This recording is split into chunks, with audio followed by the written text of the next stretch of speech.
যে কঞ্চিটাতে ভাঙছ যে ওটাকে বলে ভাঙছ না হুজুর, একটা কাজ করো। তখন সানগাহিদের একটা একটা নোট ছিল, অনেক আগে ছিল না, সানগাহিদ মার্কা একটা নোট ছিল, একটাকে নোট ছিল। ওই একটাকে নোটটা দিয়ে আমাকে বলল যে তোমরা যাও ওই বাসার থুকটা যার যেখান থেকে তোমরা কঞ্চি কাছো ভাঙছ, ওই কঞ্চিওয়ালা ওই বাসওয়ালাকে যা বলবা যে মুসলমান হয় আমার সালাম জানাবা, আর যদি হিন্দু হয় আবার কথা বলবা। ঠিকই আমরা গেলাম, যাওয়ার লোকদের জিজ্ঞেস করলাম যে বাসার থুকটা কার। তখন একজনে বললো যে ওই বাড়িওয়ালা। যাই ব্যক্তি ভদ্রলোক হিন্দু, ডাক দিলাম, বললাম যে খোলবাদা হুজুর পাঠিয়েছে, তো আপনার বাদঝাপ থেকে আমরা একটা কঞ্চি আপনার বিনা এজাজতে ভেঙেছি, হুজুর ক্ষমা চেয়েছেন এবং এই 1 টাকা ক্ষতিপূরণ দিয়েছেন আপনাকে। লোকটা আবেগতাড়িত হয়ে গেল, 2 চোখ দিয়ে পানি বেয়ে পড়ছে। তার তো কোনো ইমানের জ্যোতি ছিল না, কথা বুঝছেন না। এরপরেও দেখেন 2 চোখের পানি সারিয়ে দিচ্ছে, টাকাটা নিচ্ছে না। আমরা বললাম শুনেন, আপনি খোঁজবাদ পিসাব হুজুরকে যায় টাকাটা আপনি দরকার মানে ফিরাই দিবেন, ঘুরাই দিবেন, কিন্তু আমাদেরকে দিতে বলছে, আপনাকে নিতেই হবে। উনি টাকাটা নিলেন, নেওয়ার পর আমরা চলে আসলাম। ঠিকই সন্ধ্যার পরে আমাকে জিজ্ঞেস করছে যে টাকা দিছ, ঘটনাটা বললাম আর কি। দেখেন একটা কঞ্চি, বাঁশের কঞ্চি বিনা এজাজতে ভেঙেছে, এটা কোনো ব্যাপার, এটা কোনো ম্যাটার না আমাদের কাছে। কিন্তু অথচ মরহুম পীর সাহেব রহমতুল্লাহ আলাইহি হকুল ইবাদ কিন্দি মানে বান্দার হক নষ্ট করা কি জিনিস, কিভাবে মূল্যায়ন করছে, কিভাবে সেটাকে কি জানে সমাধানের জন্য চেষ্টা করছে, এর চেয়ে বড় কেরামত আর হতে পারে না। আলহাজ মহিউদ্দিন সাহেব, মহিউদ্দিন আহমেদ, উনি কি বলবো, অনেক কথাই বলার ছিল, যেহেতু হাদিসে নিষেধ আছে মানুষের সম্মুখে প্রশংসা করা। উনি দক্ষিণ কোতোয়ালির একটা সিংহ পুরুষ বলা চলে, এই জন্যই নীতিতে উনি অটল ছিলেন। ওনাকে খুব কাছ থেকে দেখেছি যে সত্য ন্যায় প্রতিষ্ঠা, ন্যায় কি জিনিস, ওনার কাছ থেকে আমি আমার শিক্ষকতা জীবনেও অনেক জিনিস পেয়েছি। বৃষ্টি বাদল হলেও উনি সাইকেলে করে কাপড় প্লাস্টিকে বেঁধে উনি স্কুলে যেতেন। উনি বলতেন যে বৃষ্টি বাদল ছাত্রের জন্য, শিক্ষকের জন্য না। আমার শিক্ষকতার কর্মজীবনে এখন পর্যন্ত আমার চাকরি আছে, আমি স্কুলে হাই স্কুলে চাকরি করি। আমি আব্বার কথাটিকে অনুকরণ করার চেষ্টা করি। পারতপক্ষে আমি 10টার মধ্যে স্কুলে যাই, আসার চেষ্টা করি। আমি অনেক শিক্ষককে বলছি যে আগমনটা আমার নিজের কাছে আর প্রস্থানটা প্রধান শিক্ষকের কাছে। যাকে আমি শ্বশুরতানে দোয়া চাচ্ছি আপনাদের কাছে। পাশাপাশি আমাদের যে অনুষ্ঠান, আলহামদুলিল্লাহ আপনারা সময় দিয়েছেন, অর্থ দিয়েছেন, সহযোগিতা দিয়েছেন। আমার শেষে দিয়ে কথা বলার ইচ্ছে ছিল, তো যাক, আমি আপনাদের এতটুকুই বলতে চাচ্ছি, ভূমিকার সাথে বলতে চাচ্ছি যে আজকে আপনারা অনেক কথাই শুনলেন। এই যে দিনী প্রতিষ্ঠান হেফখানা 1999 সালে এই পদযাত্রা শুরু হয়। আল্লাহর অপার করুণায়, মানুষের সহযোগিতায় এবং আমার মানস পিতা খুলবাজার মরহুম পীর সাহেব রহমতুল্লাহের দোয়ায়, ওনার পরামর্শে, দিক নির্দেশনায় এই প্রতিষ্ঠানটির ভিত্তিপ্রস্তর স্থাপিত হয়। একটা ছোট্ট কুড়িয়ে ঘরে এর পদযাত্রা। আলহামদুলিল্লাহ আজকে আমরা স্বপ্ন দেখছি ব্যক্তি মালিকানায়, অর্থাৎ মানুষের দানকৃত, অর্থাৎ এই যে নীল চাতাল মরহুম ফয়জুল ভাই এখানে জমি দিয়েছেন, তার দানকৃত পৈতৃক সম্পত্তির উপরে 5 তলা ভবনের ভিত্তিপ্রস্তর স্থাপিত হয়েছে। এবং এটা আমি করেছি, আমি জানি বা শুনি লাইন শাকারতুম লাযিদান্নাকুম, যারা আল্লাহর শুকরিয়া আদায় করবে তার নিয়ামত বাড়িয়ে দেওয়া হয়। আমি যেহেতু মাঠে একটা দোলা ছিলাম, এই দোলাটাকে খুশবাজার মরহুম পীর সাহেব রহমতুল্লাহ আলাইহ তার শাহজাহানের আগুন দিয়ে এটাকে ইটে পরিণত করেছিলেন। আলহামদুলিল্লাহ, তারই ধারাবাহিকতায় আজকে এই প্রতিষ্ঠানের এই অবস্থা। আমি আপনাদের কাছে আমার শ্বশুরের মতো আমিও দোয়া চাচ্ছি আপনাদের কাছে।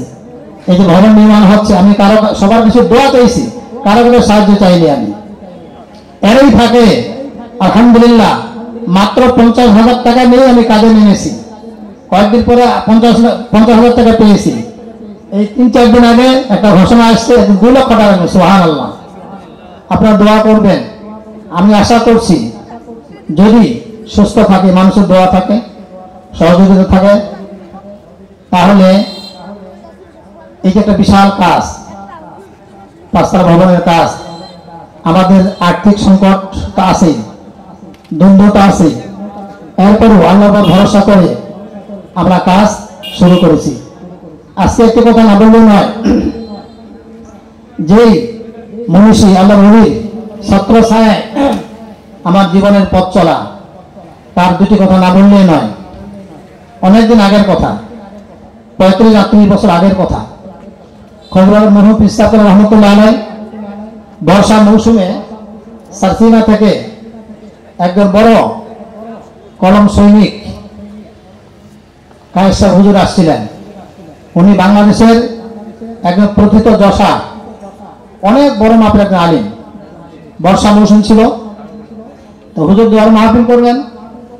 আকাশ মেঘলা, পানি হবে হবে একটা অবস্থা।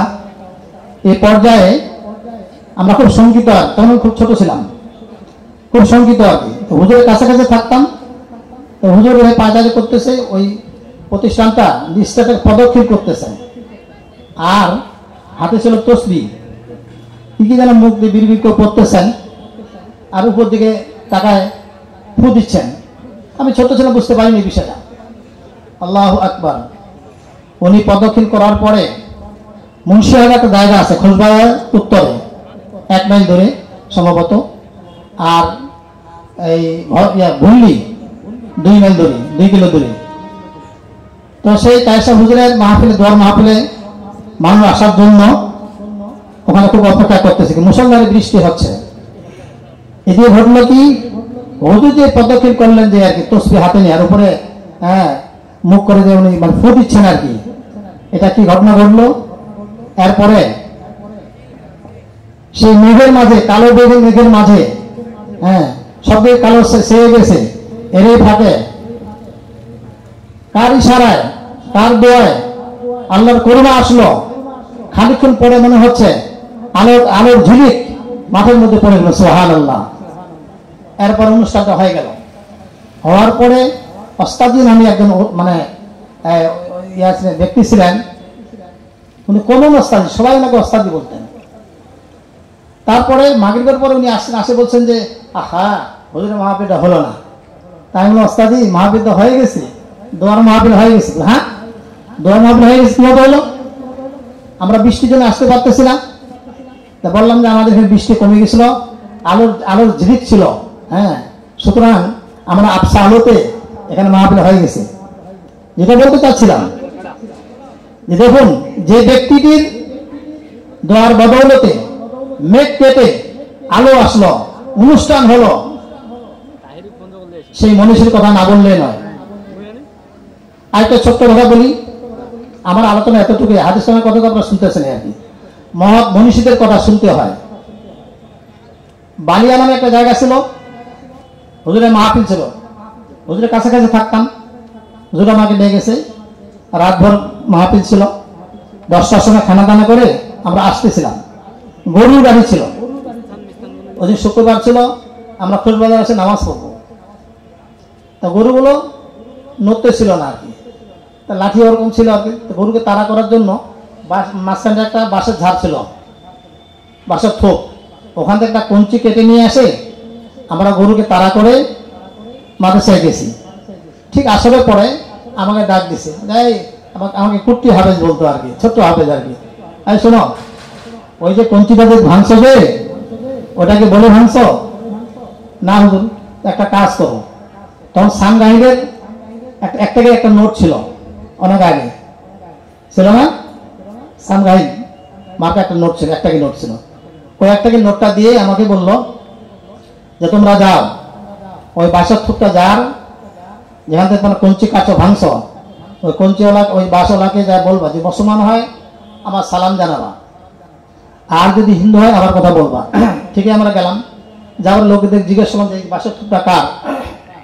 তখন একজন বললো যে ওই বাড়িওয়ালা। যাই ব্যক্তি ভদ্রলোক হিন্দু, ডাক দিলাম, বললাম যে খোলবাদ হুজুর পাঠিয়েছে, তো আপনার বাদঝাপ থেকে আমরা একটা কঞ্চি আপনার বিনা এজাজতে ভেঙেছি, হুজুর ক্ষমা চেয়েছেন এবং এই 1 টাকা ক্ষতিপূরণ দিয়েছেন আপনাকে। লোকটা আবেগতাড়িত হয়ে গেল, 2 চোখ দিয়ে পানি বেয়ে পড়ছে, তার তো কোনো ইমানের গতি ছিল না, কথা বুঝছেন না। এরপরেও দেখেন 2 চোখের পানি সারিয়ে দিচ্ছে, টাকাটা নিচ্ছে না। আমরা বললাম শুনেন, আপনি খোঁজবাদ পিসাব হুজুরকে যায় টাকাটা আপনি দরকারে মানে ফিরাই দিবেন, ঘুরাই দিবেন, কিন্তু আমাদেরকে দিতে বলছে, আপনাকে নিতেই হবে। উনি টাকাটা নিলেন, নেওয়ার পর আমরা চলে আসলাম। ঠিকই সন্ধ্যার পরে আমাকে জিজ্ঞেস করছে যে টাকা দিছ, ঘটনাটা বললাম আর কি। দেখেন একটা কঞ্চি, বাঁশের কঞ্চি বিনা এজাজতে ভেঙেছে, এটা কোনো ব্যাপার, এটা কোনো ম্যাটার না আমাদের কাছে কিন্তু। অথচ মরহুম পীর সাহেব রহমতুল্লাহ আলাইহি হকুল ইবাদ কিন্তু মানে বান্দার হক নষ্ট করা কি জিনিস, কিভাবে মূল্যায়ন করছে, কিভাবে সেটাকে কি জানে সমাধানের জন্য চেষ্টা করছে, এর চেয়ে বড় কেরামত আর হতে পারে না, কথা বুঝছেন। আরেকটা ঘটনা বলি, উনি ঢাকা সফর থেকে আসতেন, তখন ছিল ফেরি ছিল, ফেরিতে একটা উনি ডিম খেয়েছেন, ডিমের পয়সা দেওয়ার খেয়াল ছিল না। উনি খোঁজবাজারে আসতেন, আবুল কাসেম নামে একটা প্রিন্সিপাল ছিলেন তখন। প্রিন্সিপালকে বলছে, প্রিন্সিপাল সাহেব আপনি ঢাকা যাবেন? হ্যাঁ আমি যাবো। কবে যাবেন? পরশু দিন যাবো। উনি চলে গেছে, আবার প্রিন্সিপালকে ডাকছেন, ডেকে বলছেন প্রিন্সিপাল সাহেব ঢাকা যাবেন? এবার 2-3 বার ডাকার পরে প্রিন্সিপাল চিন্তা করতেছে হুজুর বারবার ঢাকার কথা বলছে কেন, তো বলছে হ্যাঁ হুজুর যাবো, আজকেই যাবো। ঠিক আছে আপনি মানে সেজে গুজে আসেন, হ্যাঁ ব্যাগটা নিয়ে আসেন। আসার পরে একটা 10 টাকায় নোট দিছে, দিয়ে বলছেন যে ফেরিতে যাবেন, যাওয়ার পরে একটা ছোট্ট ছেলে আছে, ও ডিম ফেরি করতেছে, ওর কাছে একটা ডিম খাওয়া হয়েছে, আমার খেয়াল ছিল না, আমার সবার সমিতির খেয়াল ছিল না, তার টাকাটা দেওয়া হয়নি। তা আপনি ওই ফেরিতে ওই ছেলেটাকে খুঁজে এই 10 টাকার নোটটা দিবেন। ঠিক আছে, প্রিন্সিপাল ঢাকা যাওয়ার পথে ফেরিতে যখন গেছে দেখতে ঠিকই একটা ছোট্ট ছেলে ডিম ফেরি করতেছে। বলছেন বাবা অমুক দিন একটি মুরব্বী তোমার কাছে ডিম খেয়েছে। বলছে কেউ কি তোমার কাছে ডিম খেয়েছে? তো বললো হ্যাঁ, একটা সুন্দর নুরানি চেহারা ওলা ব্যক্তি, উনি ডিমটা খেয়েছে, তো ওনার দোষ নাই, আমি ওনার কাছে চাইনি, এই জন্য দেয়নি। তখন প্রিন্সিপাল বলছে বাবা উনি একজন পীর মানুষ, আল্লাহ মানুষ, খুব ভালো মানুষ, তো উনি ডিমটা খেয়েছে, তোমাকে পয়সা দিনি, তুমি মনে কষ্ট পাইছো, এই 10 টাকাটা তোমাকে দিতে বলছে আর কি। এখন ডিমওয়ালা, হ্যাঁ ওর মধ্যে কিন্তু সত্যের একটা জাগরণ, সত্যের একটা আসার তার মধ্যে কিন্তু এসে গেছে, ও আর 10 টাকা নিচ্ছে না, বলছে না ডিমের দাম তো 2 টাকা, আপনি মনে 2 টাকা দেন। তখন বলছে বাবা দেখো উনি একজন আল্লাহর ওলি, উনি একজন পীর মানুষ, অনেক আল্লাহ মানুষ, সুতরাং উনি যেহেতু তোমাকে নিতে বলছে তুমি নাও, বাকিটা তোমার হাদিয়া হিসেবে। সুবহানাল্লাহ, এই তো ব্যক্তিত্ব, কথা বুঝছেন না, আল্লাহর ওলিদের এই ব্যক্তিত্ব। সুতরাং সেই ব্যক্তিত্বের ছত্র ছায় আল্লাহ রাব্বুল আলামিন আমাকে 11টি বছর, 6 বছর ছাত্র জীবন, 5 বছর শিক্ষকতা, ইভেন কি খতিব ছিলাম, 5 ওয়াক্ত নামাজ পড়াইতাম, যদি এখন আমি অসুস্থ নামাজ পড়াতে পারি না। আমার কথা হচ্ছে কেন এই কথাগুলো বললাম, মনীষীদের জীবন থেকে আমাদের শিক্ষার অনেক কিছু আছে।